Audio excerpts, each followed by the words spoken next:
Hey everyone, it's FLAK Fire. Battlefield 2042 Season 3 Escalation launches on November 22nd. It brings a slew of new stuff, including a new map, weapons, vehicle, and a specialist. There are also reworks to 2 launch maps, some vault weapons, and a revamped specialist system in the pipeline for later in Season 3.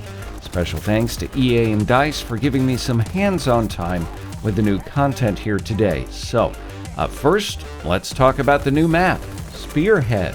This map is actually set in the Swedish Lapland. It blends rugged wilderness with a high-tech weapons factory.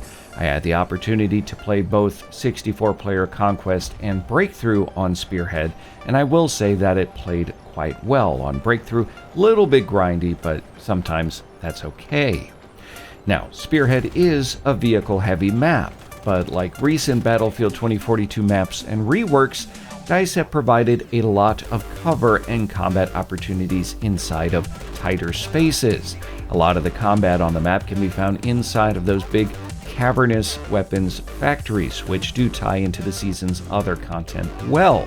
You'll spot a lot of cutting-edge automatic fabrication tech in the same vein as the new weapons and vehicles. The factory also plays some sort of role in the manufacture of weather machines, which of course plays into the game's narrative. Season 3 adds 3 new weapons, the Rorsch Mark IV, NVK S22, and the NVK P125. The Rorsch Mark IV is a railgun and presumably the evolution of the Mark I, which was featured in Battlefield 4's Final Stand DLC, right? Technically, those 2 games are canon related. Uniquely, this weapon can be modified to suit your needs in combat. Using the plus system, you can swap out power packs and select single shot, burst, or a fully automatic mode. These modes do impact weapon performance differently, and I will say that the railgun can also damage vehicles. Because it is a railgun, obviously there is a bit of a spin-up time with the weapon that does make timing those shots and hitting them important. The Mark IV isn't a true sniper like its predecessor, and the lone scope option here geared more towards medium-range combat. Personally, I did not care for the burst mode of this gun, but I will say the other 2 options were quite a bit of fun. The NVK-22 is a pretty run-of-the-mill semi-automatic shotgun. It's got 2 barrels on it. It's kind of a cool aesthetic feature, and it holds 10 shells, which does offer a lot of firepower at close range. The trade-off here with this shotgun is the long reload time. However, I did very much enjoy my time with the NVK P125 pistol.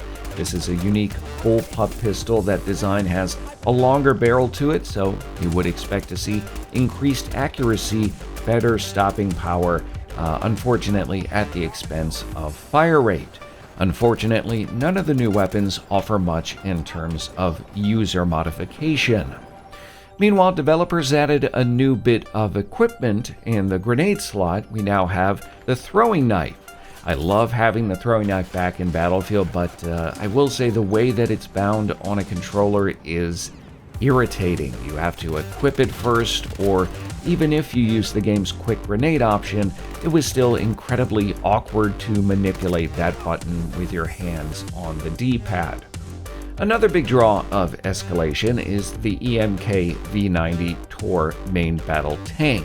This vehicle features a railgun as its primary armament and actually changes up tank gameplay in a meaningful way in Battlefield 2042.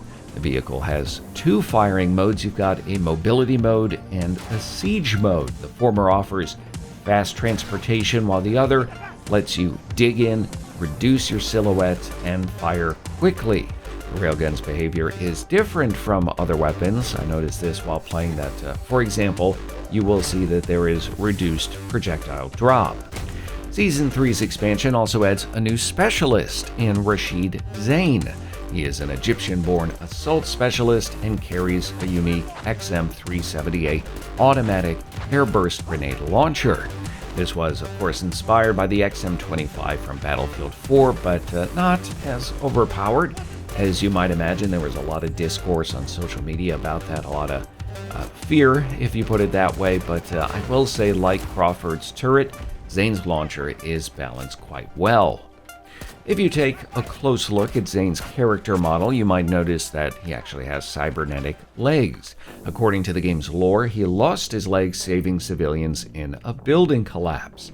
Zane's passive ability restores health after each kill, which, as you would imagine, makes him a good choice for leading an assault on an objective.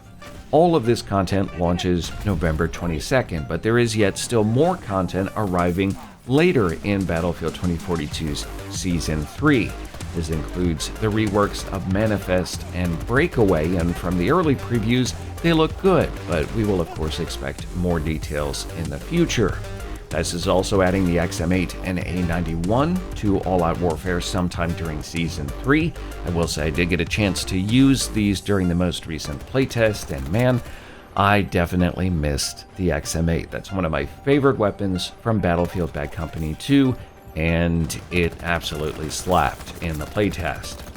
Meanwhile, DICE have announced they'll be rolling out that Specialist rework later as well. Classes will get a more central role in the new update, which is slated to go live sometime near the end of Season 3. Each class will get specific equipment and class gadgets. They also will have a weapon proficiency. Not a lot of details here, but we do know, for example, recon soldiers will be able to hold their breath longer with sniper rifles. They've stressed that while this is a culmination of a lot of feedback and testing, it is only the beginning of their overhaul to the class system in Battlefield 2042.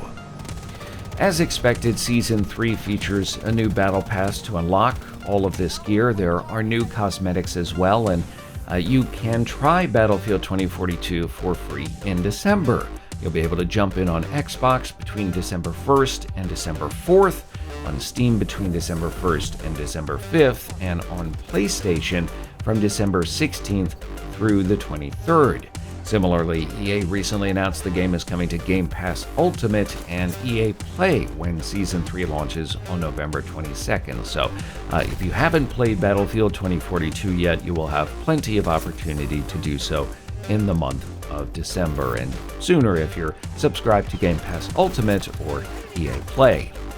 Overall, though, reactions to its Season 3 continues the positive energy DICE needs with Battlefield 2042. You also might have missed developers teased they're working on content scheduled to drop after Season 4, which was honestly a surprise to me. We don't have any details on that. I'm not sure how substantial that is going to be, but it was a pleasant surprise. I will, of course, have all the details on that here when we know more. Make sure to tell me what you think of all of this content coming in Battlefield 2042's Season 3 Escalation by leaving me a comment down below. If you enjoyed this video, leave a like. If not, a dislike. Make sure to subscribe, tap the bell to get updates on all future Battlefield content. If you want to support this channel, keep your money, share this video, and with Twitter kind of on the fritz here lately, make sure to check out other social media options down below in the video description. Would love to see you on there. And as always, thanks for watching.